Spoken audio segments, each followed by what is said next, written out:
E aí, tá tudo bem com você? Bom dia, eu sou Wellington Calazans e este é o programa Expresso da Manhã, que começa a ser transmitido a partir de agora, a partir da página do Cafezinho, para diversas outras páginas. E eu sou grato a você pela companhia. São 6 horas, horário de Brasília. Eu dou bom dia a Niobe Cunha, nossa comentarista que já chegou aqui. Bom dia também para Pedro Nicolas, Dulce Helena Costa.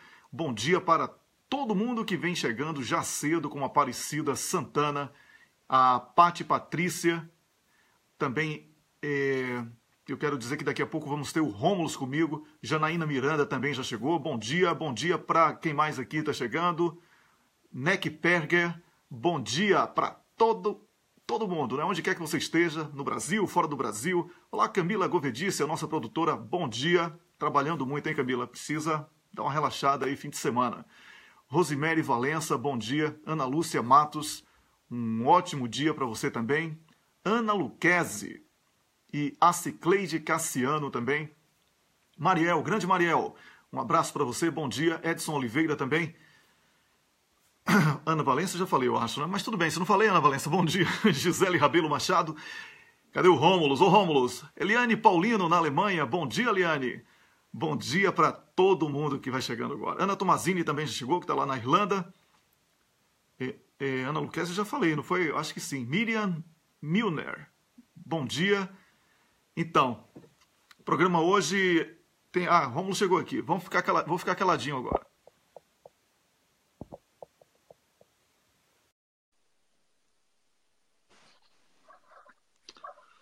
Grande Rômulus, bom dia. Bom dia, Wellington. Bom dia para você que está nos ouvindo nessa sexta-feira. Começa o fim de semana, né, Wellington? Semana agitada que a gente teve, a gente também merece um descanso, né?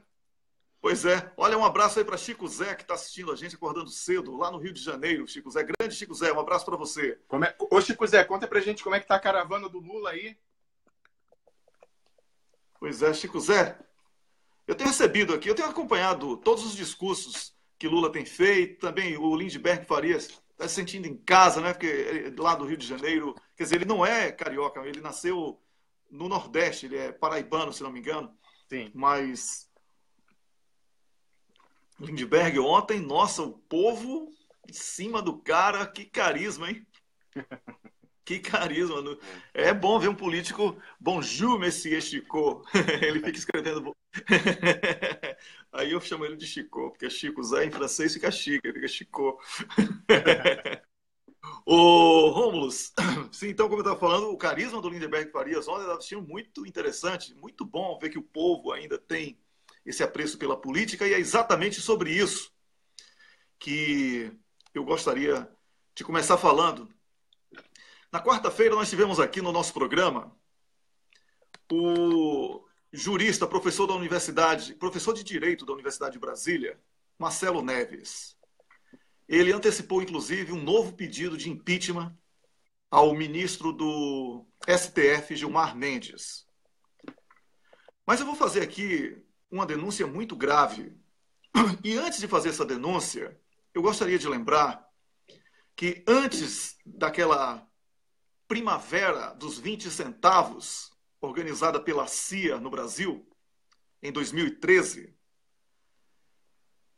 praticamente 2 anos antes, eu alertei células do Itamaraty, porque eu era ingênuo, eu acreditava que o pessoal do Itamaraty era pró-Brasil. Naquela oportunidade, eu havia recebido informações de que estava sendo montado em Washington e no... Wellington, desculpa. Você alertou também um ministro importante do núcleo duro do governo Dilma. Exatamente. Alertei o ministro do governo Dilma, alertei militares que estavam frequentemente visitando a Suécia para o acordo da compra dos caças, e eles ignoraram minha informação. Então, em 2012, eu vi que não tinha acontecido nada para prevenir aquele ataque contra a Petrobras e contra o Brasil.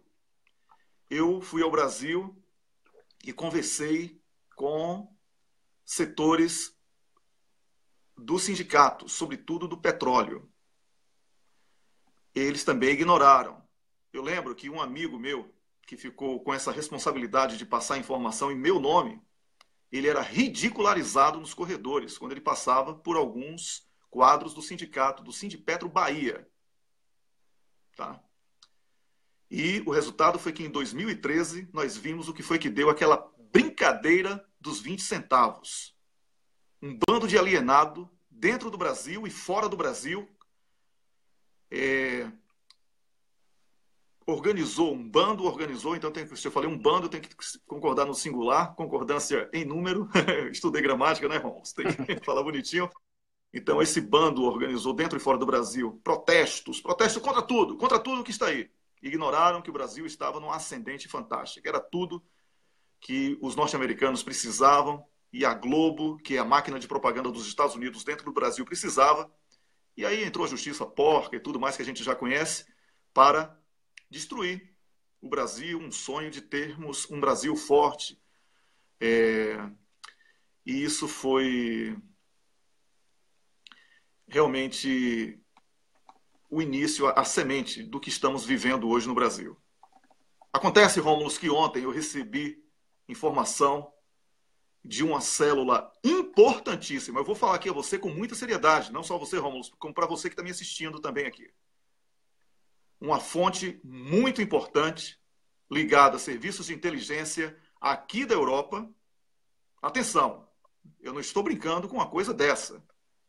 E eu comecei falando sobre Gilmar Mendes e o professor Marcelo Neves, que vai tentar um novo impeachment dele, é porque Gilmar Mendes vai sair agora do TSE, mas antes disso, ele vai deixar formatada a fraude eleitoral. Não estou brincando, é uma acusação muito séria, eu sei, mas quero alertar a você que é político e você que é eleitor, que a eleição do Brasil será fraudada. Não podemos aceitar esse modelo de urna eletrônica que está aí. Não estou brincando. Recebi ontem uma informação, e para você não pensar, Gilmar Mendes, que eu estou blefando, o seu discurso de despedida, e já vai tarde, terá alguns pontos que eu vou passar a ler aqui. Tá bom? Você vai promover a primeira missão de observação eleitoral do Brasil. Essa comissão vai ser organizada pela OEA. Você já solicitou isso, certo? Ao presidente da República, golpista, agente infiltrado. Ele não é agente, isso é um banana. Ele é um entreguista comprometido em destruir o Brasil, que é Michel Temer, que já lhe autorizou a fazer isso. Certo? Wellington, para evitar... Wellington, a gente conversou isso ontem e você me falou que ele já está em entendimento, inclusive, com o Almagro, presidente da OEA, aquele embaixador do Uruguai, que é do Uruguai, mas estranhamente ele bate na Venezuela todo dia, mas Honduras, ó. Exatamente. Eu ia chegar aí, Rômulo.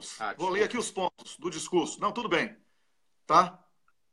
Então, esse acordo, primeira missão de observação eleitoral no Brasil, organizado pela OEA. OEA hoje é fábrica de golpe. Atenção.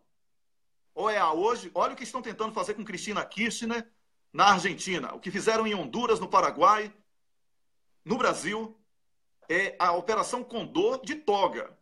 Gilmar Mendes é um desses quadros.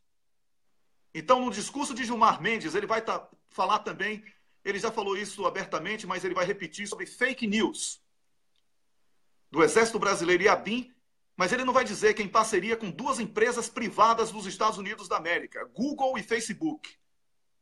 Tá bom? Google e Facebook, empresas privadas, vão controlar o que é conteúdo fake no Brasil. Ou seja, se eu disser que Lula é o meu candidato, eles vão dizer que isso é fake e vão bloquear. Atenção, você que é político, progressista, você que é amante da democracia, você que é jurista, eu estou falando de fontes ligadas a serviços de inteligência aqui da Europa. Wellington, Gilmar, você teve acesso... Por favor, desculpa. Por favor, daqui eu vou deixar você falar tudo depois.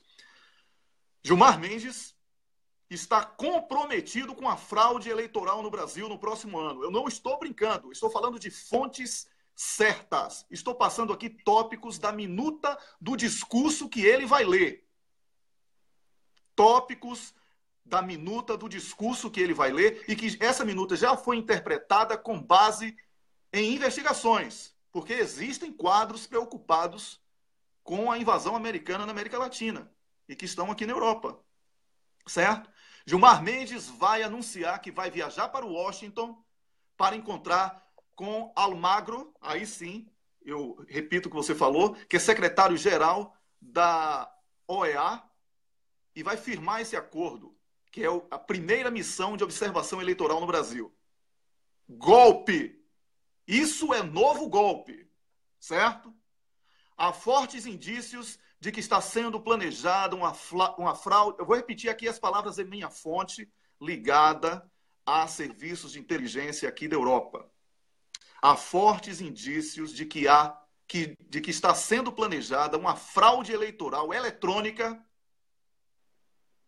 certo? E vão usar como desculpa essa missão da OEA para legitimar o processo eleitoral. Vão vender essa missão como sendo uma missão fantástica, pura, virgem e que não comete crimes. Então comece a prestar atenção no que eu estou falando. Duas coisas agora para concluir, Rômulo, para passar a palavra para você, e que são muito graves.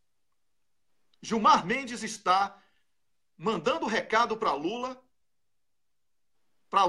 ficar tranquilo de que tudo vai acontecer normalmente, de que ele vai ser candidato, para Lula não tocar nesse assunto, porque Gilmar Mendes tramou com esses serviços aí norte-americanos para que aconteçam as eleições normalmente, para que as pessoas pensem que Lula não foi impedido e que está tudo ok, mas a fraude vai estar na apuração e nas urnas.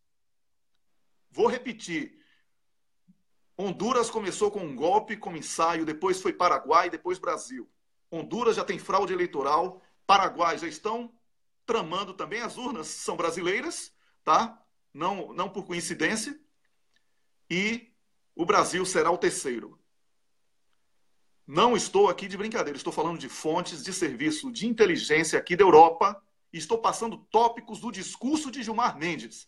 E agora, para concluir e para passar a palavra para você, Rômulo, para você falar o que significa isso, Gilmar Mendes vai excluir a participação da Venezuela na observação das eleições no Brasil.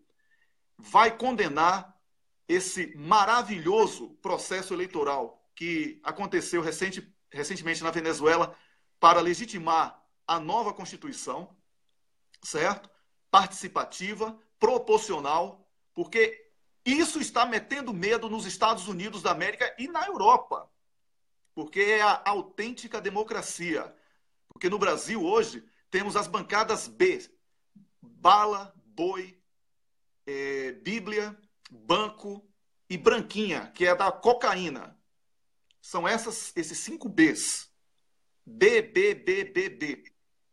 E eles têm medo que sem teto, sem terra, mulheres, etc., negros tenham proporcionalidade na representação, como deveria ser, como é na Venezuela. Gilmar Mendes vai tentar excluir e descredibilizar as eleições da Venezuela. Então, passei aqui 5 pontos do seu discurso, Gilmar Mendes, para você saber que você não está agindo impunemente. Nós vamos pegar você na esquina. Nós vamos pegar você na esquina. Lula, não faça acordo com Gilmar Mendes. Não faça. Gilmar Mendes é refém dos Estados Unidos.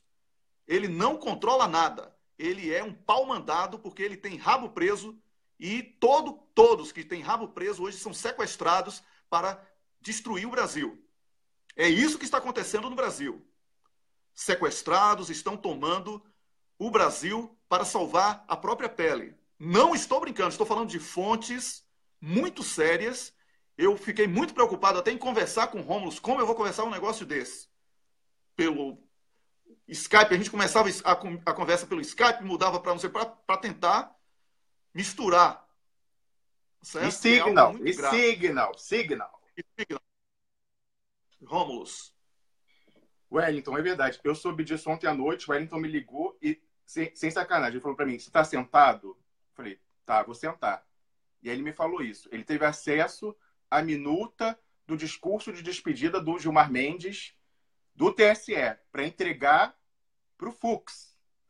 Então, assim, o Fux é outro sequestrado. Ele falava aí que o Gilmar Mendes é sequestrado, que no fundo ele não manda, quando os poderes de fora que estão acima. É verdade, porque, vamos lembrar, o Gilmar é do Mato Grosso, ele é aquela área que tem muito BBBBBB, né? Vários Bs ali, desses que o Wellington citou. Além do boi, tem outros Bs também. Então, ele vem do Mato Grosso. É um sequestrado também. Tem teto de vidro. Tem esqueleto no armário. Então, igualmente, Fux, então, Fux, o dossiê rola, né? Então, a gente está, né, tendo a prestigiosa audiência do Juca Bala, lá no Uruguai, do Dario Messer, no Paraguai. Eles falam que eles são grandes fãs do trabalho do ministro Fux. Então, também Fux é outro sequestrado. Ele que vai estar na presidência do TSE durante a campanha eleitoral. Ele é um sequestrado porque os meganhas no Brasil têm esse dossiê também. Entendeu? Então, por isso que toda a votação do Fux é um mistério. A gente só descobre como ele vai votar no dia. Até a véspera, fica chantagem no gabinete dele. Eu já registrei pronunciamento público dele que ele virou o voto em menos de 24 horas. Ele ia votar de um jeito, o pessoal lá do Dallagnol foi na véspera, no gabinete dele, ele virou no dia seguinte. Por quê? Como é que um juiz, num caso complexo, vira 180 graus em menos de 24 horas? Eu sei. O Wellington também sabe. O Fux sabe que a gente sabe. Mas, enfim, isso é gravíssimo, porque realmente a gente tem informações de que setores do PT estariam acreditando na palavra do Gilmar Mendes. E por tudo que o professor Marcelo Neves expôs aqui, Gilmar Mendes é a última pessoa digna de confiança. Mas agora, além de convicção, a gente tem prova. A gente teve acesso à minuta, o Wellington mandou também, do discurso dele. E ele está planejando, a gente já tinha denunciado aqui, o Wellington está falando há semanas que está... A gente está tentando várias vias, né, Wellington?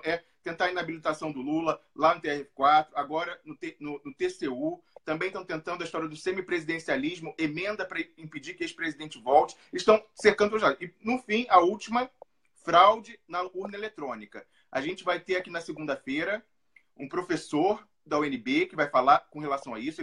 A gente publicou no Cafezinho com exclusividade dias atrás a peça que eles protocolaram dirigida a Gilmar Mendes, porque ele é o presidente do TSE, então tem que ser a ele, e a Procuradora-Geral da República, que também é a Procuradora-Geral Eleitoral, senhora Raquel Dodge, falando dos testes que eles realizaram e da fragilidade que existe na urna eletrônica há 15 anos.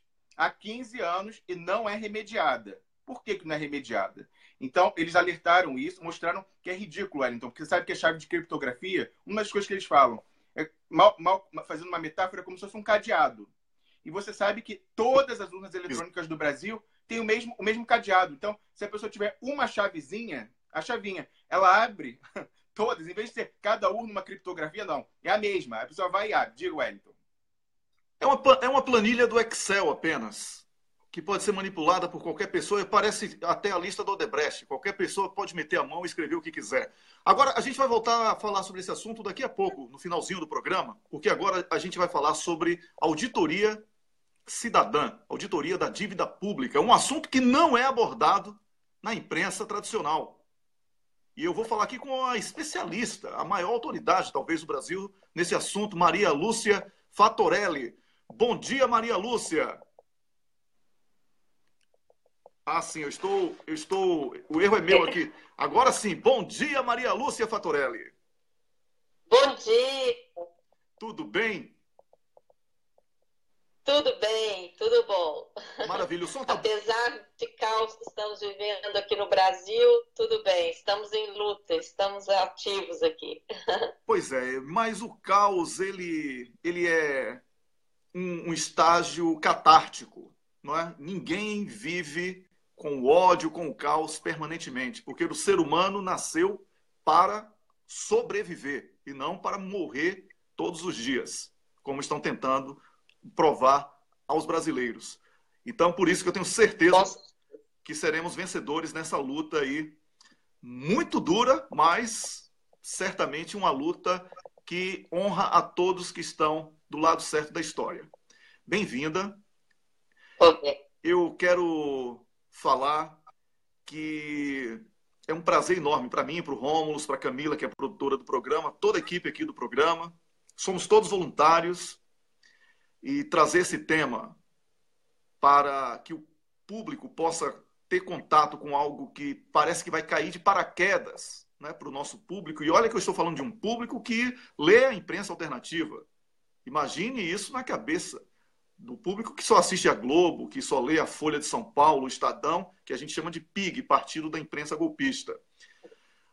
Explique aí de uma forma bastante sintética, mas que dê para o pessoal perceber o restante da nossa conversa, o que é a auditoria da dívida pública e por que este tema é escondido da grande imprensa. Olha, em primeiro lugar, um prazer enorme participar do seu programa e saúdo aí a todos vocês, a equipe e os ouvintes também. Bem, abordar esse tema da dívida pública é uma questão de respeito para com a sociedade, porque todos nós estamos pagando a dívida pública pesadamente. Nós pagamos essa dívida de várias formas. No Brasil, então, esse pagamento é escandaloso, porque o Brasil é um país muito rico. O Brasil é um dos países mais ricos do mundo. É considerado atualmente a 9ª economia mundial.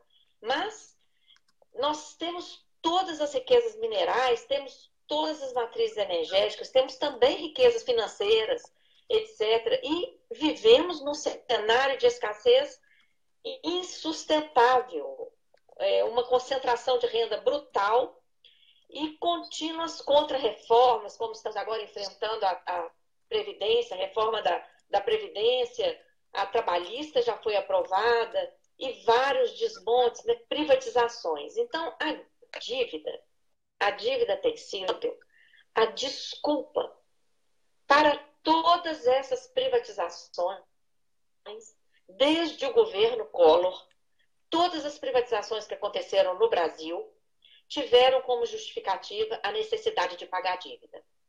Todos os cortes de recursos, a famigerada emenda 95, que é a emenda foi batizada de PEC do teto, que estabeleceu um teto rebaixado para todas as despesas públicas, exceto as despesas financeiras. As despesas com a dívida ficaram fora do teto. Então, esse teto foi estabelecido exatamente para amarrar todos os investimentos em saúde, educação, etc., para que sobrem mais recursos para pagar os juros dessa dívida.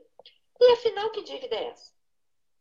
Quando a gente começou a pesquisar isso, a nossa grande interrogação era: que dívida é essa? Que justifica continuamente as contra-reformas, que justifica as privatizações, a entrega do nosso patrimônio, a destinação anual de cerca de metade do orçamento federal, de grande parte dos orçamentos estaduais e até de grande parte dos municípios também. Que ninguém sabia responder que dívida é essa. Nós começamos a pesquisar isso no ano 2000. Pesquisamos a dívida brasileira federal externa, que é a dívida contraída junto ao exterior.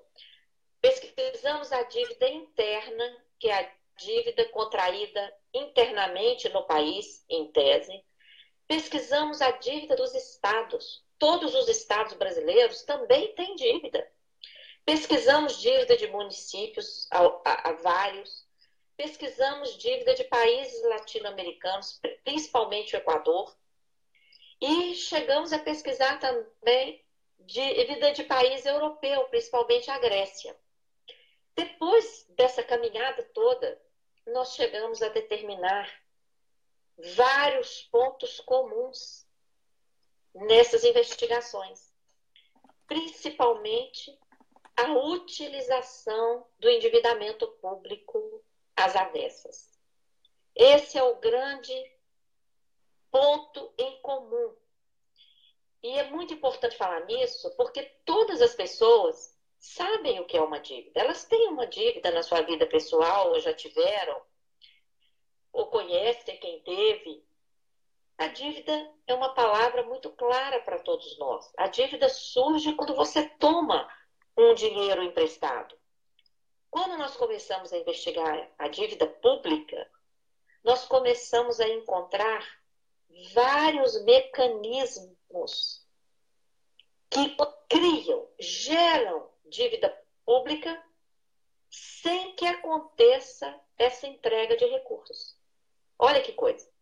Então, a partir da verificação dessa característica comum, atuação de mecanismos financeiros que utilizam o endividamento público às avessas, de tal maneira que, em vez do endividamento público corresponder a um ingresso de recursos que vai ser somado ao orçamento e que vai viabilizar investimentos de longo prazo, nós passamos a ter uma sangria contínua de recursos, de tal maneira que continuamente tem que vender patrimônio para pagar dívida, tem que cortar gastos sociais, investimentos para pagar dívida e fazer contra-reformas para pagar dívida. Então, nós batizamos essa utilização às avessas do endividamento público de sistema da dívida. Existe um sistema da dívida em todo o mundo, principalmente nesses tempos de capitalismo financeirizado que estamos vivendo. A dívida tem sido utilizada como o veículo do roubo de recursos públicos. E aqui no Brasil, então, isso é um escândalo verdadeiro. Quando você olha lá na página do Banco Central, o volume de títulos da dívida interna já está batendo em 4 trilhões 950 bilhões. São quase 5 trilhões de reais.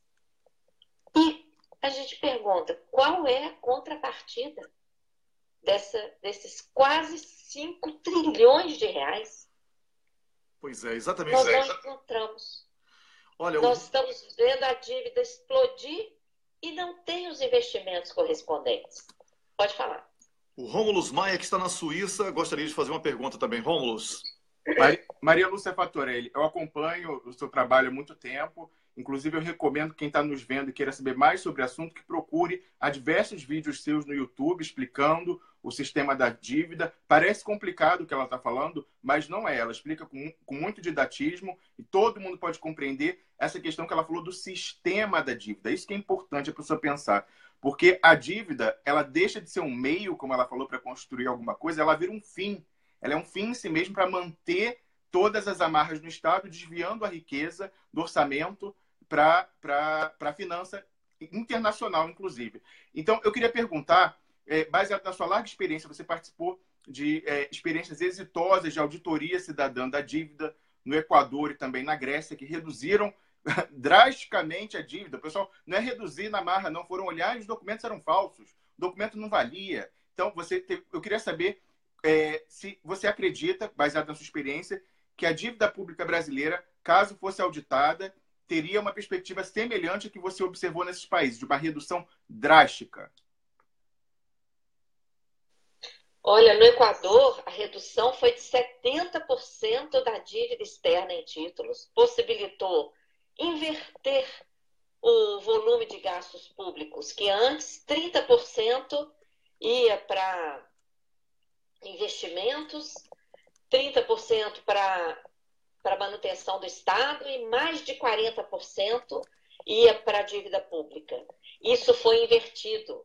A dívida pública foi reduzida em cerca de 70%. Na Grécia, nós também apuramos muitas ilegalidades. O resultado na Grécia não foi tão positivo, porque, infelizmente, o Alexis Tsipras não acatou os resultados da auditoria, não acatou também o resultado daquele referendo histórico, né, do povo grego, que pediu o não ao terceiro acordo. Então, na Grécia, o resultado para o país não foi bom, não por culpa da auditoria, por falta de vontade política do Alexis Tsipras, primeiro-ministro, e sua equipe. No Brasil, por que não fazem auditoria? Por que não autorizam, não enfrentam esse tema? Exatamente porque sabem do rombo que está por trás dessa chamada dívida pública. Hoje, se olharmos o perfil dessa dívida, mais de 1 trilhão dos títulos está servindo para uma operação, um dos mecanismos realizados pelo Banco Central, que na prática corresponde à remuneração da sobra de caixa dos bancos. Imagina essa situação, 1 trilhão 157 bilhões atualmente, uma montanha, quase 20% do nosso PIB está esterilizado no Banco Central, servindo para remunerar sobra de caixa dos bancos. Isso é um escândalo. Imagine se nós injetássemos hoje na economia brasileira 1 trilhão 157 bilhões de reais. Acabou a crise, não tem crise mais. Teríamos investimentos para tudo, não teríamos que privatizar o que estamos privatizando, não teríamos que entregar petróleo, nióbio, Eletrobras, Casa da Moeda, tudo que estamos entregando. Então, a dívida tem servido para amarrar o gigante Brasil, né? E no Equador, nós demonstramos que todo aquele histórico da dívida externa, desde a década de 70 até 2006, quando foi concluída a auditoria lá, foi uma auditoria que abrangeu 30 anos de história de endividamento externo. Nós pegamos o fio da meada e interessante é que todos os países da América Latina passaram pela mesma trajetória. A dívida nasceu, explodiu lá na década de 70, quando todos estávamos sob ditaduras militares. Depois, na década de 80, dívidas privadas, inclusive dívidas para financiar as ditaduras, foram transformadas em dívidas públicas. Dívidas de multinacionais, dívidas de bancos, foram transformadas em dívidas públicas. Olha aí a atuação do sistema da dívida. Transformação de dívida privada, dívida de empresas, de bancos, em dívida pública, que toda a sociedade tem que pagar. Depois, nós identificamos na década de 90 uma operação extremamente fraudulenta, realizada em Luxemburgo, paraíso fiscal. Sim, aqui pertinho. Uma operação chamada Plano Brady, que transformou dívidas com bancos privados internacionais suspeitas de prescrição. No caso do Equador, nós comprovamos essa prescrição. No caso do Brasil, tem fortes indícios. Essa dívida prescrita foi transformada em novos papéis financeiros, novos títulos. E esses títulos foram usados para comprar nossas empresas privatizadas e foram utilizados também para transformação em dívida interna. Lá no início do Plano Real, quando os títulos da dívida interna estavam remunerando a juros de quase 50% ao ano. Então, a dívida não corresponde ao que, em geral, as pessoas pensam que seja uma dívida, algo que nós realmente tomamos emprestado e temos que continuar seguindo nessa trajetória. A dívida tem sido esse mecanismo, esse sistema que está amarrando, impedindo o desenvolvimento socioeconômico do Brasil. Pois é, estamos conversando com a coordenadora da Associação Auditoria Cidadã da Dívida, Maria Lúcia Fatorelli, que está falando com a gente sobre dívida pública. Eu quero agradecer aqui a Gisele Rabelo, que foi quem indicou essa entrevista maravilhosa e que está elevando em muito o nível de informação do programa e certamente vai produzir novos debates. Desde já, as portas já estão abertas para novas possibilidades. E eu quero fazer aqui uma pergunta sobre uma fala da senhora sua, né? Você pediu para que eu falasse você. Então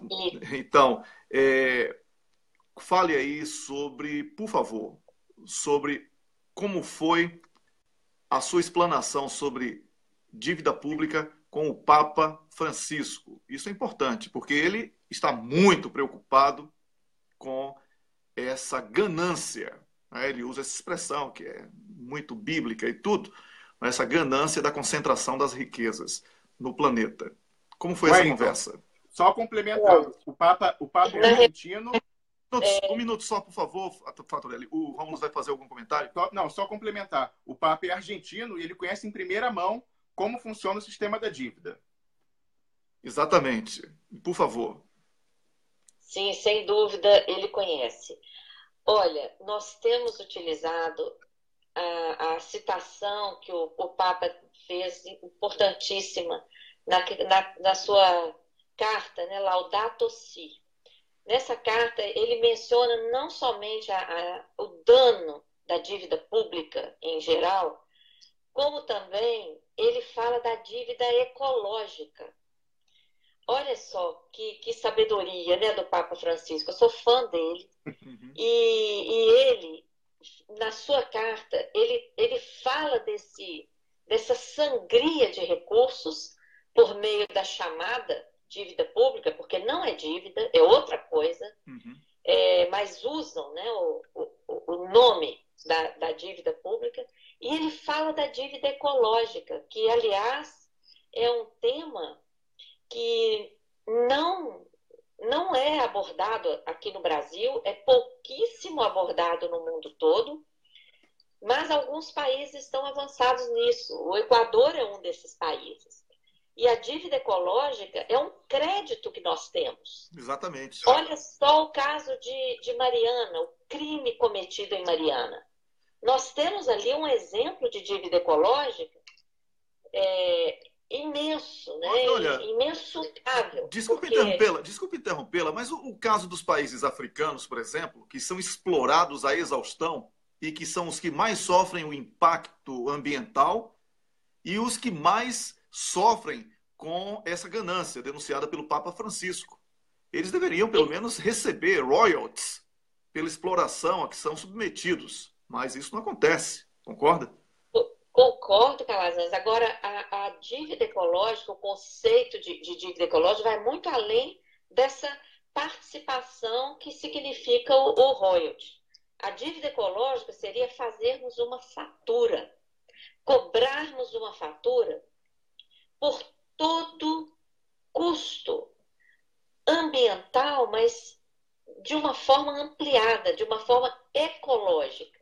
Então, nós cobraríamos não somente ali, no caso, vamos pegar o caso de Mariana, do crime de Mariana, não somente o dano ambiental, mas todo custo, todo valor que nos foi subtraído. Porque, olha só, mataram o Rio Doce. O Rio Doce não tem preço, concorda? Não tem preço. Com toda aquela riqueza ali de todas as vidas, toda a economia, toda a possibilidade envolvida ali na exploração de um dos rios, além de tudo, mais belos de Minas Gerais. Tudo isso não tem preço, mas tem valor. Só que nós ainda não desenvolvemos essa teoria, não desenvolvemos como colocar isso numa fatura. Mas o Papa Francisco já falou nisso. Uhum. E eu queria ainda aproveitar, Carla, se você me permitir, por favor, mencionar um novo esquema financeiro que está entrando aqui no Brasil, gravíssimo, e que gera dívida pública, não só em âmbito federal, mas também estadual e municipal. É um esquema extremamente fraudulento. Ele cria uma empresa estatal para operar o esquema. Olha só que infâmia, já começa a infâmia aí, porque nós estamos privatizando todas as estatais importantes, como já privatizamos quase tudo e atualmente estamos rifando aí a Eletrobras, a Petrobras, os bancos públicos, e ao mesmo tempo estamos criando novas empresas estatais para operar esquema financeiro. Olha Acabou de acontecer uma CPI, uma comissão parlamentar de inquérito, na Câmara Municipal de Belo Horizonte, onde foi criada uma empresa pelo ex-prefeito Márcio Lacerda, PBH Ativos S.A. Essa empresa emitiu papéis financeiros, títulos, vendeu para o BTG Pactual, pagando juros abusivos de IPCA mais 11%. Lá, quando foi emitido esse papel, em 2014, o IPCA estava em mais de 11%, quase 12%. Então, 12 mais 11, isso dá quase 23% de juros. É insustentável. E o que essa empresa fez com esse dinheiro? Entregou a maior parte para o município, então, caracterizando aí uma operação de crédito ilegal, disfarçada, e o município está pagando essa dívida disfarçada por meio do sequestro de arrecadação tributária. Criaram um mecanismo de tal maneira que os contribuintes pagam seus tributos aos bancos e aquele dinheiro cai no banco, em vez de ir para a conta do município, é desviado para uma conta vinculada, e dessa conta vinculada só metade chega ao município.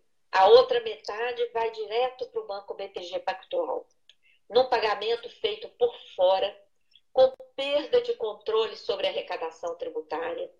Um escândalo inacreditável.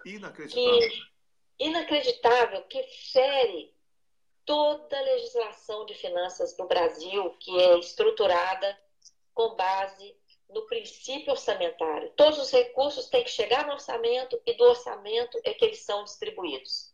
Esse esquema gera pagamentos por fora do orçamento. É um verdadeiro escândalo. E nós estamos combatendo um projeto de lei que está no Senado, que é o PLS 204 de 2016, de autoria do Zé Serra, do PSDB de São Paulo. Tinha que e ser. O relator é o Romero Jucá. Que dupla linda, né? Denúncias do Senado. Pois é. Realmente, olha, eu vou repetir aqui para o público, tem muita gente chegando agora. Eu estou conversando com a coordenadora da Associação Auditoria Cidadã da Dívida, Maria Lúcia Fatorelli. Nós estamos falando aqui, ela já disse aqui que não é nem dívida pública, é sistema da dívida. O termo correto seria esse. E ela acabou de fazer, inclusive, um furo aqui para a gente, não é? Muito importante. Eu tenho uma dúvida, Wellington. Tenho uma dúvida sobre isso. Sim. Esse PLS tenta replicar em nível federal o que foi feito em Belo Horizonte? Então, o que foi feito em Belo Horizonte é totalmente ilegal. E foi feito também no estado de São Paulo. O estado de São Paulo tem uma empresa dessas, chama CPSEC SA. Faz a mesma coisa, opera da mesma forma. Olha só. Tudo isso é ilegal. Esse PLS, projeto de lei no Senado 204 de 2016, ele visa dar uma tintura, uma maquiagem de legalidade nesse negócio.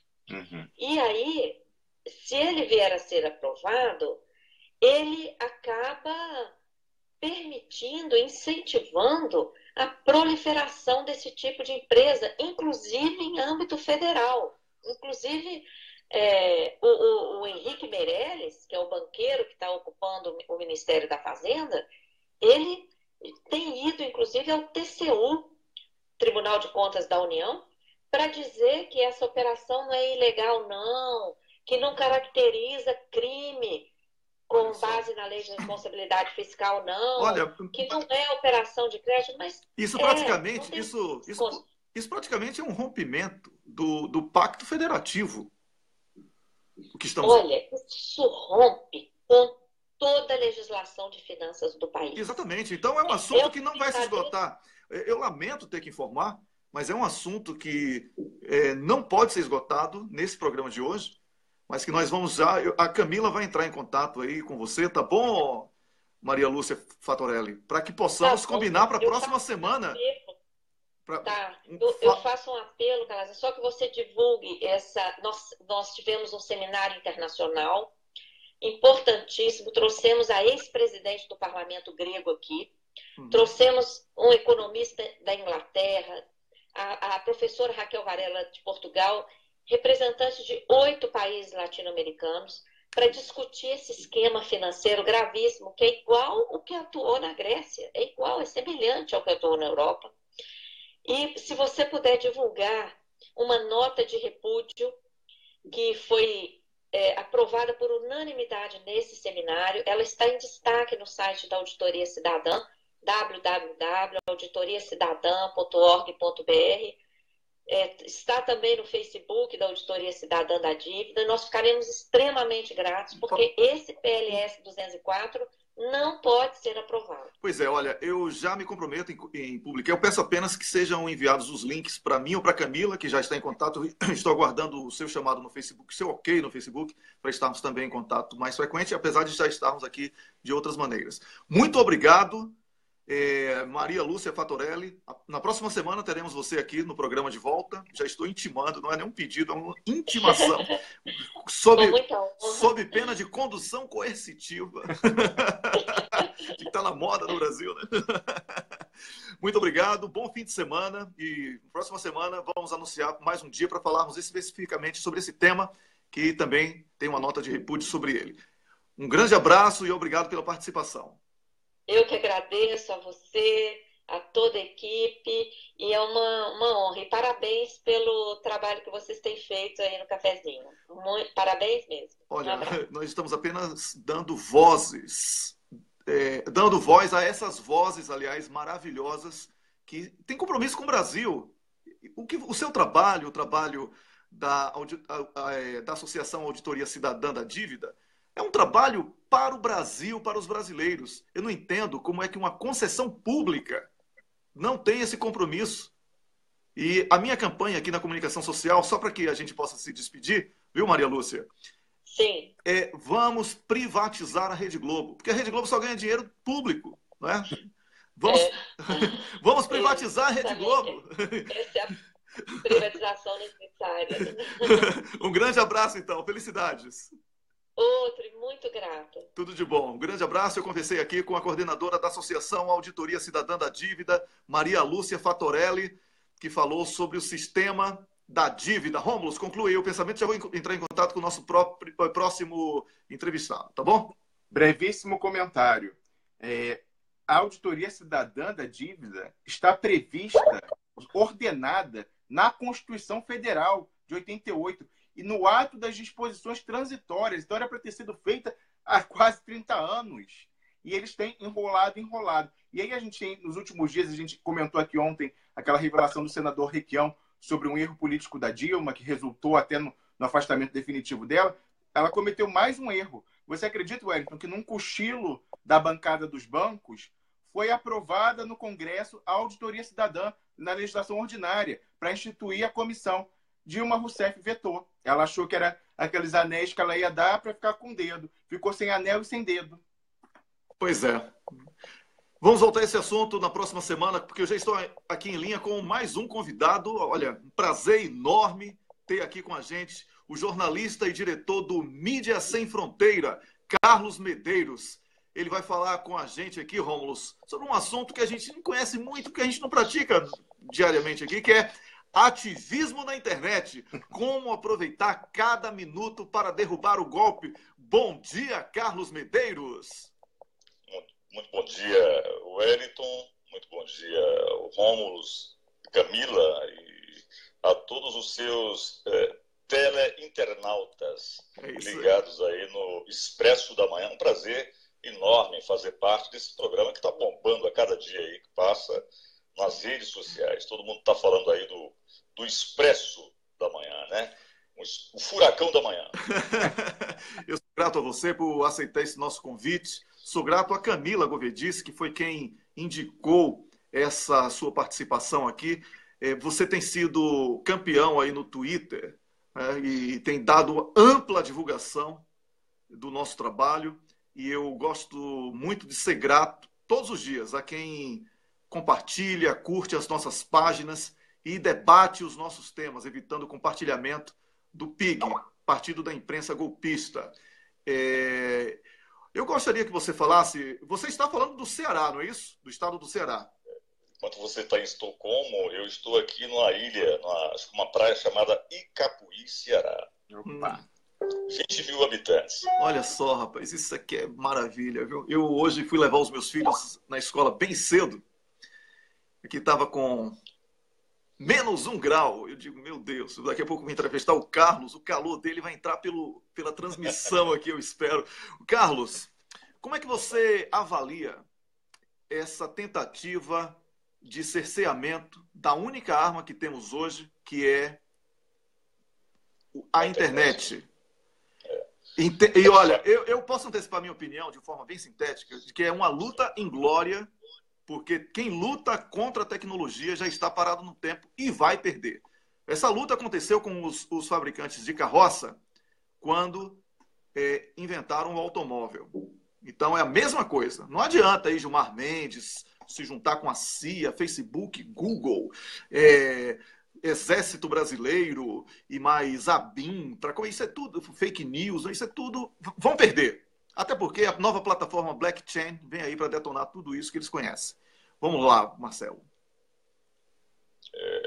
Bom, eu acredito que não tem volta. Perdão, né? Marcelo Kerber, Carlos Medeiros. Perdão. Eu acredito que não tem volta, né? Ela já está consolidada, né, como a voz dos sem mídia. Nós chamávamos assim em 2005, 2006, quando a gente tinha a blogosfera, fundamos a blogosfera com vários atores, Luiz Carlos Azenha, Edu Guimarães, o próprio Miguel do Rosário, muita gente, muita ativista digital e tal. E a Arena era o Orkut. E o Orkut, que era da Google, não tinha ainda esses códigos binários, né, que transformam o que você está dizendo, a tua opinião, numa bolha. A nossa opinião, ela não sai daqui se nós não tivermos uma legião de internautas compartilhando isso que nós estamos falando aqui. Né? Porque quem nós queremos atingir? São as pessoas progressistas, são as pessoas que compreendem a nossa linguagem, né? São as pessoas que estão do nosso lado. Não, nós queremos que o que a gente fala chegue do outro lado, né? Daquela pessoa que não teve informação, daquela pessoa que foi cooptada pela direita. Por quê? Porque eles, sabendo do poder da internet na mão dos progressistas, eles começaram a formar legião de ativistas digitais. O ativista digital ele pode ser político ou não. Então, formaram essas legiões de ativistas digitais para trabalhar no Twitter, no Facebook, em tudo que você pensar de plataforma digital. Então, eu digo o seguinte, que nós precisamos estar presente em todas essas plataformas. E é muito importante, é sumariamente importante para que a gente retome o nosso país, para que nós recolocarmos o país nos trilhos, ajudando dessa forma, né, de forma voluntária, né, porque qual é o trabalho que me dá, Wellington? De repente eu vejo uma informação na tua página, uma coisa muito pertinente. Qual é o trabalho que me dá se eu compartilhar entre os meus seguidores e amigos? E eles compartilharem entre si e seus seguidores, vai formar uma bola de neve enorme e vai estourar essa bolha, né, do Facebook, do Twitter, do Google, que também já usa, né? Eles já usam esses códigos binários para que o que a gente fale fique só entre a gente mesmo aqui. Eu costumo dizer também, eu gostaria, só para concluir essa primeira etapa, por exemplo, quando eu estou fazendo alguma live, eu faço algum tópico, alguma coisa, que chega alguém que escreve alguma bobagem, eu deixo aquele cara ali. Por quê? Porque é aquele cara que eu quero. É aquele cara mal informado que eu quero conversar com ele. Por quê? Eu disse, inclusive, numa matéria que escrevi, que era necessário fazer oficinas e trazer jovens protagonistas, né, para que tomem de conta dessas oficinas digitais, para saber o que fazer, como aproveitar a internet minuto a minuto, né, para fazer essa luta, esse ativismo.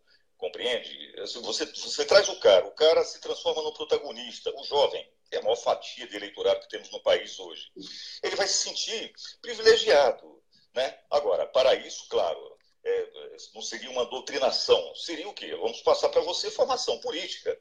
Aí o cara tem que ter empatia para entender o que defende os partidos progressistas, os políticos progressistas e o que defende os políticos de direita, né? É assim que a gente vê a força da internet, que não tem como parar, não tem como voltar atrás. Com certeza.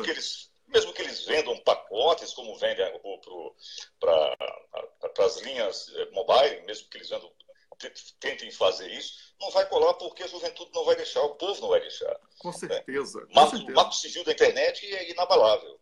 Pois é, agora o Rômulus vai fazer uma pergunta. Rômulus Maia. É exatamente sobre isso que eu queria perguntar. Você falava do marco civil da internet e a gente tem denúncias de que eles querem alterar isso, né? Já nos Estados Unidos eles estão mais avançados e no Brasil surgiu a denúncia de que o Temer só espera as teles, né? Só espera que são as provedoras da conexão, só esperam aprovação nos Estados Unidos para tentar a mesma coisa no Brasil. Eu queria que você explicasse para o público, para quem está nos assistindo, qual a implicação do fim da neutralidade da rede? Porque o que isso pode significar para o ativismo digital, para a blogosfera? Qual o impacto possível disso? O impacto político? Foi muito pertinente a tua pergunta, né? E a gente fala de uma forma muito clara para que todos entendam. O que vai ocorrer é o seguinte, é que se de fato isso acontecer no Brasil, como a gente compra pacotes de dados para o telefone celular, né, você vai comprar pacotes de dados, né, para entrar na internet. Porque hoje o que define? A velocidade, né, e os dados. Então você não paga pelos dados, tá? Eles são ilimitados. Você paga pela velocidade da sua conexão. Ok? Por exemplo, a conexão aqui do meu estúdio chega a 50 megas, eu tenho mais 10 de upload. Lá na minha casa já é 5 megas. Então, o que vai acontecer? Eu vou pagar, além da velocidade, eu vou pagar pelo pacote. Coisa que não vai acontecer em hipótese nenhuma no Brasil. Nenhuma no Brasil. Por quê? Porque isso vai impactar nas escolas, vai impactar... Hoje, ninguém vive sem web. Então, vai impactar uma série de coisas. Não é só rede social, compreende? Uhum. É o aluno que quer fazer uma pesquisa dentro da escola, né, e que tem lá a sua sala de computação. O cara vai lá para fazer... Hoje não tem mais biblioteca de livro. O cara vai lá e usa o computador, né, nas escolas primárias, secundárias, enfim. Então, eles não vão conseguir fazer isso no Brasil, porque vai ter um levante popular sem proporção, e aí o cara vai ter que ser sacado, né? Porque se o povo acordar e se unir, né, em prol da nossa soberania, né, na defesa dos nossos direitos, independente de bandeira partidária, meu amigo velho, aí o negócio pesa, porque a rede social, o Rômulo o Wellington, pode chamar de Wellington na intimidade. Não, é que assim... Eu tô brincando com você. Bem, eu vejo o seguinte, nós estamos vivendo uma distopia, né? Poderíamos chamar de anti-utopia também, mas o ativismo digital na rede, em todas as plataformas, é para quem ama o seu país, né? E deve estar presente. Grupos de direita foram treinados para isso. E manipulam o nosso povo, os mais jovens, né, que representam a maior fatia do eleitorado. Então, pressionar deputado, é para isso que serve a rede social, porque eles estão na rede social. Né? Articular politicamente, em grupos, né? Mobilizar, né? Compartilhar conteúdos que sejam de interesse coletivo, né? Se possível com alguma observação para despertar interesse do amigo e do seguidor, porque se eu apenas compartilho alguma coisa, eu não chamo a atenção daquele que me segue. Né? Ter cuidado também com o hoax, né? Os fake news, as coisas que o pessoal coloca na rede só para pegadinha mesmo e tal. Então, a logística da rede social é o compartilhamento. Com certeza. O que vai oferir audiência ao teu programa, né, ao Expresso da Manhã, o que é a audiência? É o compartilhamento, né? Porque é a logística. Então, eu acho assim que, na minha opinião, na minha opinião, os partidos de ponta progressistas, eles deveriam fazer oficinas e palestras agora, começar agora, porque já está muito tarde. Também De acho. como sermos mais eficientes nas redes sociais, no combate ao golpe e na defesa do Estado Democrático de Direito. Porque a gente não tem o hábito de ler. Infelizmente, nós somos brasileiros e temos que dar a mão à palmatória. O que é que a gente lê? A gente lê o título e o subtítulo, compreende? E Pois aí a gente já tira, né, as nossas... O Carlos, sobre essa nossas questão da leitura, análises. sobre essa questão da leitura, eu tenho até uma coisa para falar. Há um estudo que foi feito a partir aqui da Suécia. Lamentavelmente, o brasileiro é quem tem a menor capacidade de compreensão de leitura do planeta. Ou seja, além de ler pouco, muitos que fazem a leitura não entendem aquilo que leu. Então, é o que nós chamamos de analfabetismo funcional. Exatamente. O cara é formado, mas ele não sabe interpretar um texto. Exatamente. Nós temos juízes assim, né? Nós temos juízes que, se você der o copo redondo, ele não consegue fazer com o fundo do copo a letra O. Tá? Ontem você falou sobre isso, foi muito interessante. Eu não perco mais o teu programa, apesar de estar aqui para nós, como nós não temos horário de verão, a gente começa aqui a assistir às 5 horas da manhã. Mas olha, quem mora perto, quem mora numa ilha, não pode reclamar de acordar cedo, né? Porque, é verdade. Mas olha, como exemplo, viu, de contraponto, sim. A mídia ocidental, né? O Wellington e o Calazans e o Rômulus. O Wellington Calazans é você, desculpa. Tudo bem. A gente tem como exemplo aí uma mídia combativa, é mídia de combate. Viu, pessoal? Viu, Wellington? Mídia de combate. O que é que a gente tem aí? Exemplos como, por exemplo, países tidos até então como países terroristas, como países comedores de criança, como países amaldiçoados. Né? Chegou uma menina e disse para mim que no Irã só tinha terrorista, só tinha amaldiçoado, só tinha maldito que não acreditava em Deus e tal. Por quê? Por causa da informação hollywoodiana que chega para o nosso país, rapaz. Exatamente. Compreende? Exatamente. O que é que eles fizeram? Eles fizeram plataformas multimídia, né, para derrubar esse mito. Então, hoje a gente sabe tudo sobre a Rússia, por exemplo, por causa das plataformas RT, Sputnik. Né? Temos a Síria. Entra no Sana, que você vai ver uma narrativa totalmente diferente. Né? O Irã, você tem Spam TV. Quer dizer, então esses países que sofrem ataques midiáticos lançaram essas plataformas multimídia para combater o fake news ocidental. A imprensa não é livre, porque ela sofre, você há de concordar comigo, ela sofre a influência do mercado, ou seja, os grandes clientes publicitários. Então a nossa imprensa alternativa, sim, esta é livre, porque ela não tem um mercado para regular, o mercado publicitário. E depende apenas dos mantenedores, que são os leitores e simpatizantes.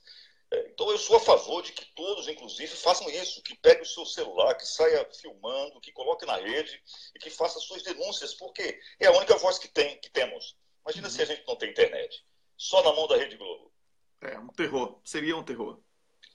Ô, Carlos, eu preciso me despedir de você, lamentavelmente, mas certamente as portas estarão abertas aqui para novos encontros, onde possamos aprofundar essa questão. Eu quero parabenizá-lo pelo trabalho de ativismo fantástico que você faz nas redes sociais, levando informação e também, como você mesmo colocou, compartilhando conteúdos que possam contribuir para que o brasileiro saiba da força que o país tem e da força do próprio povo brasileiro. Muito obrigado, você que é jornalista e diretor da Mídia Sem Fronteiras, Carlos Medeiros, por ter vindo aqui ao Expresso da Manhã contribuir para que essa nossa luta seja ainda mais forte.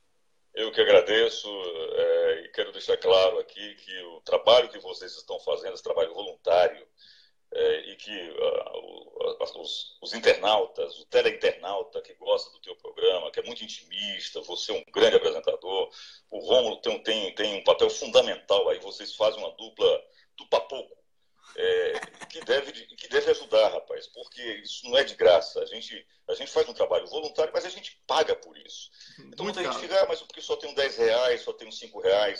Aí eu costumo dizer que não é dízimo. né, que até outro dia você falou, não é igreja evangélica, mas você não está pagando um dízimo. O dízimo é que tem que ser 10% daquilo que você ganha. Você está fazendo uma contribuição voluntária também. Você dá R$1, dá R$2. Se todo mundo contribuir com a mídia alternativa, né, nós vamos ter força, vamos continuar com bastante força para continuar em frente, fazendo esse trabalho tão essencial para a formação da nossa juventude, do nosso povo. Eu que agradeço, muito obrigado, bom dia a todos e a todas aí. Obrigado a vocês. Vou dar só um exemplo aqui prático, só para me despedir mesmo. Se 10%, já que você falou de dízimo, do nosso público doasse R$5 por mês, nós teríamos hoje todos os programas transcritos, as entrevistas separadas em textos, porque teríamos condição de investir nesse serviço. Equipamentos. Então, só um exemplo, assim, que seria uma contribuição fantástica. Teríamos condição de levar para os deficientes visuais. Já estamos fazendo isso, de certa forma, porque nós extraímos o áudio do programa e colocamos à disposição para que os deficientes visuais possam ouvir a qualquer momento em podcast o nosso programa. Porque temos que respeitar todos os públicos e todas as pessoas. Só que, como você falou, com ativismo não dá para você ficar tirando do bolso o tempo todo. Já fazemos muito isso. Mas não dá para fazer muito mais. Um grande abraço para você, Carlos. Felicidades. Para você, para a Camila, para o Rômulo aí, um grande abraço e parabéns pelo programa de vocês, que vocês possam continuar. E não fiquem tranquilos. O Marco Civil Regulatório da Internet, ele não tem força nenhuma, de mercado nenhum que possa conter isso aqui no país. Isso aqui já está consolidado. Ninguém vai aceitar isso de braço cruzado. Mexe na internet que você mexeu na garotada. A garotada vai lá para o Planalto e derruba até. Com certeza. Um grande abraço para você. Felicidades. Querido. Okay, tchau, tchau. Eu conversei aqui com o jornalista e diretor do Mídia Sem Fronteira, Carlos Medeiros. Ele falou com a gente sobre ativismo na internet, como aproveitar cada minuto para derrubar o golpe. E agora, Rômulo, porque já entramos também na nossa contagem. Sim, mas só para fazer o link com o que a gente falava no início do programa. Essa questão do Marco Civil da Internet está estritamente relacionada. Por exemplo, o Wellington falou aqui da fraude que o ministro Gilmar Mendes está orquestrando eleitoral, e a outra face dessa moeda é tentar disfarçar isso calando as vozes. Então, essa questão de mudar o Marco Civil da Internet para acabar com a neutralidade da rede está relacionada a isso, e a tal parceria, Wellington, que o TSE, pela pessoa do Gilmar Mendes, está fazendo com o GSI do general Etchegoyen e com a ABIN e a Polícia Federal, que estão dominadas, né, pelo golpismo, para combater... e como você falou, mais as privadas americanas, Google e Facebook, para combater fake news. Então, isso também está relacionado. Eles estão tentando cercar por todos os lados, não é, Wellington? Com certeza, Rômulo. Vamos agora fazer um resumo dos principais acontecimentos da semana e também resgatar um pouco esse tema que você colocou aí, porque nós também temos a nossa contagem regressiva e vamos tentar falar um pouco sobre pontos que não foram aprofundados ao longo dessa semana, porque tivemos uma semana bastante movimentada, com muitos convidados, especialistas, colunistas do blog, do programa e também do blog, né? Porque todos vão. E somos muito gratos, desde já, a você que compartilha e a todas as páginas que compartilham o nosso programa. Rômulo, um dos assuntos que eu queria falar com você, e esse para mim é de fundamental importância, porque a gente possa fazer um retrospecto, é como esse depoimento de Tacla Duran, que não morre, um depoimento que não morre... Eles tentaram. Tentaram. Como este depoimento de Tacla Duran pode significar a anulação do processo contra Luiz Inácio Lula da Silva. Rômulo. 2 processos, né? Porque o Moro bandido separou um processo que normalmente seria um, ele separou em 3, só para poder ter mais lawfare, mais evento, aquela coisa da novelização. Então, 2 processos. O que aconteceu essa semana, relevantíssimo? Na quarta-feira, o advogado de defesa do presidente Lula, né, o advogado Cristiano Zanin, protocolou lá no Moro, mais uma vez, um pedido para ouvir, depois lógico, do depoimento bomba do Tacla Duran na CPI. Ele alegou, olha, em vista do que ele falou na CPMI, no Congresso Brasileiro, nós queremos que ele seja testemunha de defesa, porque ele falou diretamente sobre o que é usado aqui como prova, que é a planilha do Odebrecht. Ele falou que é falso. A gente já arguiu aqui a falsidade desse documento e ele está comprovando o que a gente está dizendo. Então a gente quer ouvi-lo. Moro, ridículo, mais uma vez alegou que não sabe o endereço do Tacla Duran. Como a gente já falou aqui, quando o Moro pediu a extradição do Tacla Duran, no processo tinha cópia da identidade dele da Espanha. E na identidade aqui na Europa, todas trazem o endereço residencial da pessoa. Então, Moro, mais uma vez, mentiu, dizendo que não sabe o endereço e que, por isso, não pode ouvir Tacla Duran. Mas aí, além disso, a defesa do presidente Lula pediu para anexar o depoimento que o Tacla Duran fez no Congresso e todos os documentos que ele enviou, e aí isso era demais também, né? Isso o Moro teve que deferir. E aí, no dia seguinte, olha que ridículo, no dia seguinte, o Dedê pediu para o Moro fazer uma perícia no HD que ele tem lá, aquele HD batizado dele, né? Que tem um pendrive HD com o sistema que ocupava... O Luiz Nassif publicou um artigo falando disso. Só quem não entende de informática pode acreditar numa dessa. Um sistema que movimentava milhares de operações, reunindo bilhões de dólares, vários servidores, coube no HDzinho, um pendrive que ele trouxe da Suíça, que está aí na mão deles rolando há um tempão, e aí ele agora pediu uma perícia. E vai dizer que, lógico, uma perícia batizada, que vai fazer a perícia é a Polícia Federal, para dizer que eles querem contrapor. Eles querem dizer que a boa é a perícia da Polícia Federal do Brasil e não a do órgão da Espanha credenciado, que foi feito por um sorteio, associação de peritos. Para dizer, não, é verdadeira sim, a planilha está valendo, olha, perfeito, ninguém mexeu nela não. É uma piada, mas mesmo isso, ele só pediu no dia seguinte que o Zanin anexou o depoimento do Tacla Duran. Fala, Wellington. Olha, auditoria hoje feita pela Lava Jato, inspeção, perícia, seja lá o que for, é tapa na cara do povo brasileiro. Tacla Duran provou com documentos periciados que a Lava Jato é uma quadrilha. O Ministério Público está prevaricando. Moro, Dedê, vamos dizer daqui a pouco que é Duda da Dilva, ou então Dilma Rousseff. Esses canalhas precisam ser afastados urgentemente. Estão vendendo delação premiada.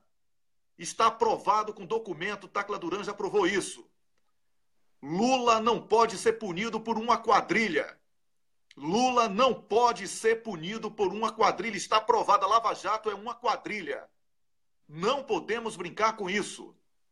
Rômulus. E a implicação que você perguntava, Wellington, a implicação jurídica disso, impedir de ouvir o Tacla Duran, é mais um cerceamento de defesa. E como nós conversamos aqui na terça-feira com a professora Beatriz Vargas, isso dá causa à anulação do julgamento mais tarde, que é uma nulidade insanável. O próprio juiz, ele, como eu expliquei aqui na conversa com a Beatriz Vargas, instrução, produção de provas, ela é feita no primeiro grau, por esse pelo juiz ali de piso, o Moro.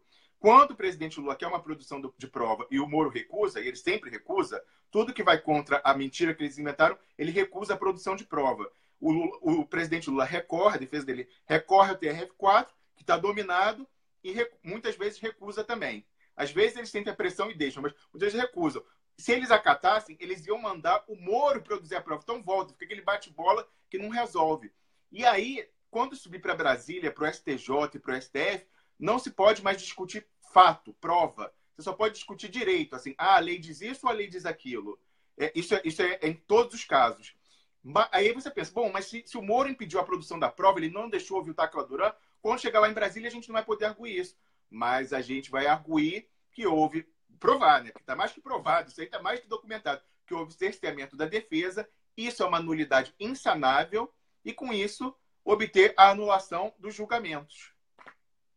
Com certeza. Um outro tema muito importante foi produzido aqui mesmo pelo Cafezinho, um encontro fantástico que gerou um Cafeína especial na quarta-feira, onde colocamos lado a lado, num amplo debate que durou quase 2 horas, a senadora que foi expulsa do PMDB e por isso recebeu aí um atestado de lisura, né? que foi a Cátia Abreu. Ela esteve ao lado do senador Roberto Requião, num debate muito amplo aqui no blog O Cafezinho e transmitido por todas as páginas que compartilham também o programa Expresso da Manhã. Eu queria que você fizesse uma síntese, Rômulus, deste encontro, esse debate que você participou. Foi fundamental, Wellington. Assim, foi muito importante. Os dois senadores vieram falar francamente. Não teve ali...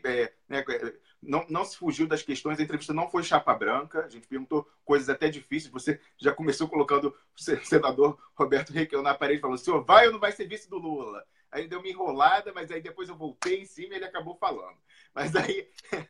E a senadora Cátia Abreu também. Quando eu perguntei para ela, eu falei: bom, a senhora no governo Lula era uma das mais vocais líderes da oposição, teve essa evolução, mas e para 2018? Não é assim aquela coisa só levantando bola para eles cortarem, não. A gente colocava. Então, foi importante. A gente tratou dessa questão do PMDB, porque, como o senador Requião falou, está havendo uma rebelião nas bases do PMDB. A base não significa cúpula. A base não é o Jucá.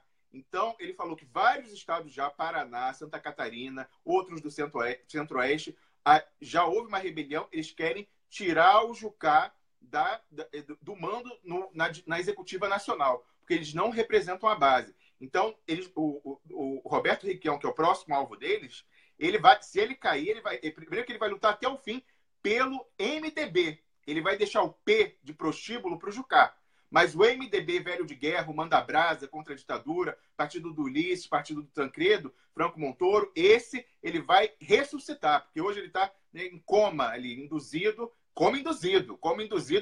por Jucá, Temer, Cunha, essa galera. Então, a gente sabe como é que é o senador Requião, ele é de briga, ele não vai ficar quieto, não, ele vai lutar pelo PMDB. Fora isso, os dois falaram com a gente, né, conversaram sobre a necessidade da reconstrução nacional. E aí, o que foi mais importante, a gente sabe de algumas divergências ideológicas. O senador Requião, ele é mais à esquerda na questão econômica, mais a favor do intervencionismo do Estado. A senadora Cátia Abreu, ela é mais a favor da iniciativa privada, mas a senadora Cátia Abreu é uma produtora rural. Ela é a favor da iniciativa privada produtiva. Ela não é a favor da finança, não, que fica, tá quebrando o Brasil e extraindo o sangue do povo sem gerar uma riqueza, sem dar um grãozinho de soja, que seja, sem botar um tijolo e fazer uma construção. Então, os dois estão, você vê que reúne, como você fala, é evidente que ainda existe a distinção ideológica entre um pensamento de esquerda e de direita, mas todo mundo que está identificado com o patriotismo, com a soberania nacional, com o nacionalismo, seja de direita, de esquerda, quem está engajado na luta de sobrevivência nacional é bem-vindo para lutar contra esse projeto estrangeiro do entreguismo. E essa luta de 2018, ela é fundamental. A gente conversava aqui ontem com o embaixador Samuel Pires Guimarães, ele concordou com a minha avaliação, que 2018, se eles conseguirem manter o golpe para além de 2018, o dano será quase irreversível. A gente vai levar décadas para levantar novamente. Então, é muito importante. Essa entrevista para mim foi fundamental, e no final a gente viu que o senador Requião, como você sempre lembra aqui, ele falou, com a ampla experiência dele política, que a única alternativa viável eleitoralmente para a gente conseguir fazer isso é Lula. É Lula. Então, e a senadora Cátia Abreu, que por muito tempo ela foi oposição ao Lula, como ela é identificada com a produção e também como ela teve uma evolução no seu entendimento sobre a questão ambiental, sobre a questão social, ela também se engajou nisso. Ela vê com a necessidade de tirar o golpe e começar a reconstrução nacional, não é, Wellington? Pois é, a Niobe Cunha, que é a nossa comentarista aqui, que esteve aqui ontem com a gente, está lembrando que a luta é nacionalistas contra entreguistas. Essa luta aí, Niobe, é sacramentada, não tem como. Ontem eu estava assistindo alguns dos discursos de Lula no Rio de Janeiro. Olha, eles podem esconder do jeito que for, mas... E observem que tem ali sempre uns trollzinhos escrevendo assim, 100 pessoas, só esse pouquinho de gente. Isso aí é para... Lá na frente, com essa denúncia que foi feita hoje aqui no programa de fraude eleitoral, eles plantarem na cabeça do brasileiro que a vantagem de Lula não era tão vantagem assim. Porque todo mundo sabe que a pesquisa está puxando para baixo os números de Lula. Todo mundo sabe. Mas essa briga vai ser lá na frente, com Vox Populi e estatísticos muito sérios e independentes provando. Tá? Então, esses institutos de pesquisa que estão puxando Lula com 36, Lula subiu para 37. Olha, Lula está hoje com 53%, certo? Dos votos espontâneos. Agora, votos válidos, Lula atinge 69 e 70. Aí, considerando o que eles chamam de margem de erro, que não deveria existir em estatística. Margem de erro, não deveria. Mas tudo bem, já que eles usam entre 69% e 70% dos votos válidos. Aí eles vão ficar puxando Lula para baixo para justificar a fraude eleitoral. Fraude eleitoral, que hoje eu já disse quais são os pontos do discurso de Gilmar Mendes, que ele vai ler na despedida dele do TSE, porque a gente tem fonte. A gente tem fonte. E aí a vaca vai para o brejo. A gente antecipa aqui o discurso. Vai querer tirar a Venezuela do páreo, vai querer fazer acordo com os Estados Unidos para fiscalizar nossas eleições. Olha, os Estados Unidos não tem moral nenhuma para fiscalizar nada, porque Hillary Clinton disse que houve fraude na derrota dela. Eles usam papel, eles não usam urna eletrônica. Urna eletrônica nossa tem que ter comprovante. Tem que ter comprovante. Quem não lutar por isso agora não vai contribuir para a democracia brasileira. A luta agora é por transparência das urnas. Temos que ter plataformas. A urna é inviolável. Se a urna for inviolável, a transferência dos votos não é. Qualquer hacker amador que está chegando hoje no mundo hacker consegue entrar na transmissão e alterar os números, porque é uma planilha de Excel. Isso está provado. Tá bom? Mas tivemos aqui também no programa dessa semana... Só um brevíssimo comentário. Você falava aí que a Niobe lembrou a gente que a briga entre entreguistas e nacionalistas, pois então, eles vão tentar fazer que a briga vire entre quem é a favor do aborto e quem é contra, quem é a favor de descriminalização das drogas e quem é contra, quem é a favor da redução da maioridade penal e quem é contra, tudo isso aí, quem é a favor de mais ações afirmativas para os negros e quem é contra, quem é a favor da igualdade salarial para mulher e homem, mais direitos ou contra. Eles vão tentar vir com pautas morais toda semana, com uma nova coisa, isso é programado. Atenção, eu não estou desmerecendo essas bandeiras. Eu estou dizendo que eles sim estão desmerecendo e usando como diversionismo. A gente tem que ver estrategicamente. Só um presidente popular eleito no executivo pode fazer contraponto à bancada BBB para avançar essas lutas. Então não adianta ficar batendo dela se a gente vai perder, eleger um presidente BBB de novo, igual tá o Temer, porque aí é massacre.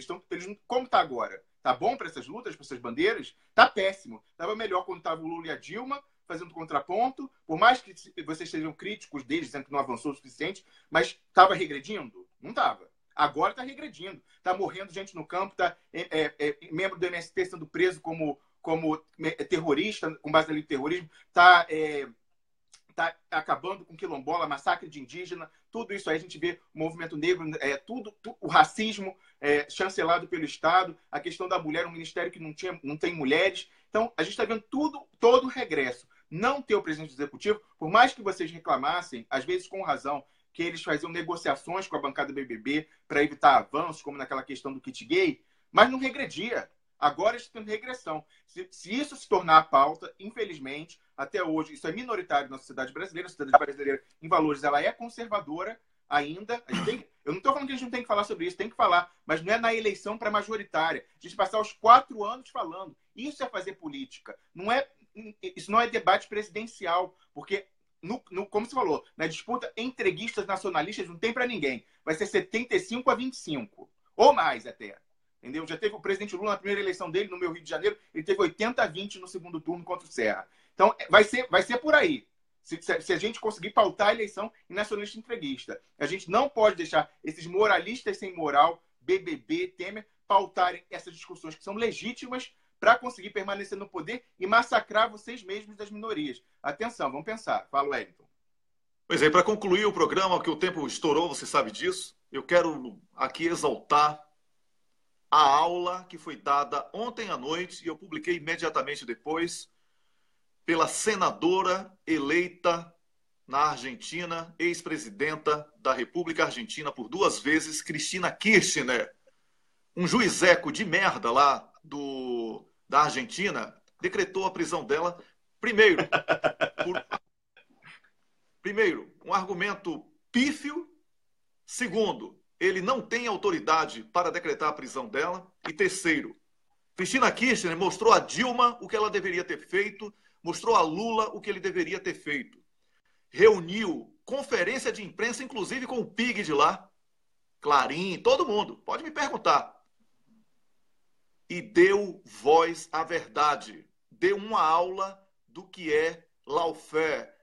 Ela deu uma aula do que é perseguição e botou Macri no pacote do entreguismo argentino, com o judiciário e com tudo. Cristina Kirchner merece os meus parabéns pela aula de comunicação, porque é minha área de atuação. E eu imediatamente editei o vídeo e publiquei aqui na fanpage do Cafezinho e nas nossas páginas. E mandei para você, Rômulus. Tá? Aula de como agir com comunicação. Dilma se escondeu. Cristina Kirchner não. Pegou, chamou toda a imprensa, inclusive internacional. Venham, me perguntem aqui o que vocês quiserem. E jogou esse juizeco, o Moro deles lá, na lata do lixo, que é um lugar que Moro já está. Ele está tentando, o Moro está agarrado na borda, mas já está dentro da lata do lixo da história. Tá? Então, é isso. E vou passar para você comentar para a gente concluir esse assunto específico da Kirchner, mas eu quero lembrar que Moro está hoje no Rio de Janeiro. Eu quero ver como é que o carioca, que foi arrasado por Moro com as mentiras de combate à corrupção, vai receber, como é que o carioca vai receber Moro no Rio de Janeiro. Eu quero ver. Eu quero ver como é que vocês vão receber Moro, que destruiu a indústria pesada, a construção civil, a pretexto de um combate à corrupção e botou uma cleptocracia no poder que está destruindo o estado do Rio de Janeiro. Moro destruiu o Rio de Janeiro e pariu um dos piores filhos que alguém poderia parir, chamado Bretas. Mas Bretas está caladinho e vai ficar caladinho, muito caladinho, porque em breve Juca Bala e Dário Messer vão dar um alô para ele de Natal. Rômulus. Wellington, como você falou, a Cristina Kirchner ela deu uma aula, daria para falar sobre isso meia hora, eu vou poder falar em 2 minutos, que eu tinha separado.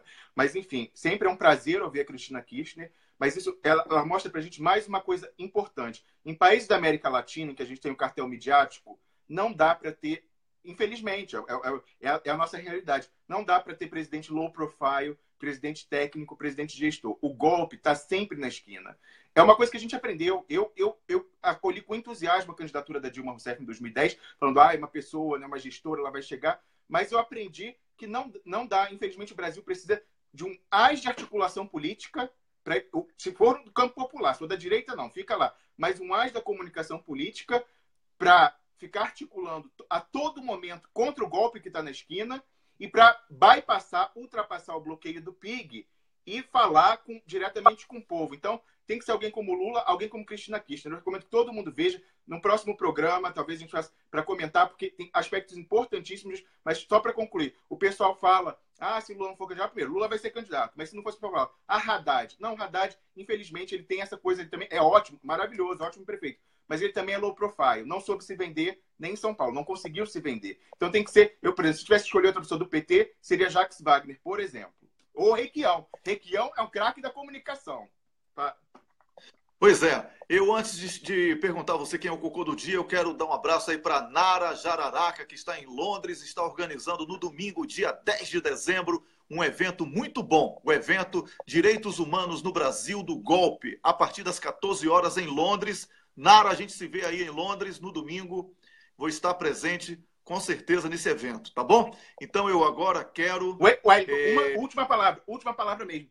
Eu, há 6 meses, falei com o pessoal do PT, dirigentes importantes, que deveria haver um evento reunindo todo mundo da América Latina que é vítima de lawfare, chamar Raul Eugênio Zaffaroni, que denunciou isso, para fazer uma coisa internacional. Sua ideia é ótima, vamos ver. Cadê? Até agora nada. Ela mostrou como é que é para fazer ontem. Pois é. Ontem, Cristina Kirchner deu uma mega aula. Mega aula. Quem é o cocô do dia para você? Rápido. Cocô do dia é Gilmar Mendes, evidente, tramando a fraude eleitoral. Cocô do dia. E esse assunto vai voltar com certeza.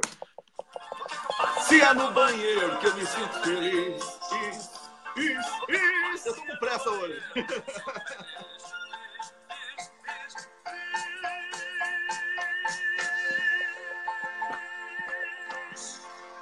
Gilmar Mendes, Você é o cocô do dia, Gilmar Mendes. Já antecipei o seu discurso. Gilmar Mendes. Já sabemos o que você vai falar. Tem muita gente de olho nele, né, Wellington? Muita gente de olho em você, Gilmar Mendes. Um abraço. O Leonardo Artucci, do Brasil 247, começa agora o programa dele. Eu recomendo que você assista e vá lá e diga: Artucci, eu estou aqui porque eu saí do cafezinho e eles mandaram vir aqui assistir. Tá bom? Um abraço. Bom dia, bom fim de semana. Até segunda-feira.